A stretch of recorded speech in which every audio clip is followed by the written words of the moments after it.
आयुष्यात कधी काय घडेल हे सांगता येत नाही, याचं जिवंत उदाहरण सोशल मीडियावर व्हायरल झालेल्या एका पोस्टमधून समोर आलं आहे।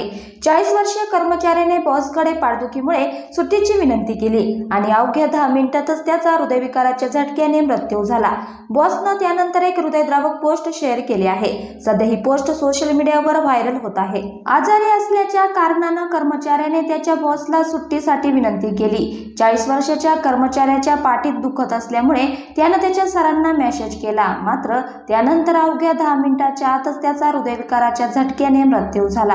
ही बातमी कळताच बॉसला धक्काच बसला। यानंतर केव्ही अय्यर यांनी एक्सवर एक हृदयद्रावक पोस्ट शेअर केली आहे। त्यांनी पोस्टमध्ये लिहिले की माझ्या सहकार्याने सकाळी 8 वाजायच्या दरम्यान मेसेज केला होता, पाठदुखीमुळे येऊ शकणार नाही असं तो म्हणाला, म्हणून त्याला मी ठीक आहे आराम कर असं मी त्याला मेसेज केला। सकाळी 11 वाजता मला एक फोन आला, मला धक्काच बसला। शंकर याचे निधन झाले असल्याचं मला कळवण्यात आलं। सुरुवातीला मला विश्वास बसला नाही, म्हणून मी दुसऱ्या सहकार्याशी संपर्क साधला, शंकरचा पत्ता जाणून घेतला। मी त्याच्या घरी गेलो तेव्हा कळालं की शंकर आता ह्या जगात नाही असं अय्यर म्हणाले। तो 6 वर्ष माझ्या टीमचा भाग होता, फक्त 40 वर्षांचा होता, तंदुरुस्त आणि निरोगी होता, विवाहित आणि त्याला एक मुलगा होता, त्याला कशाचंही व्यसन नव्हतं असंही अय्यर म्हणाले।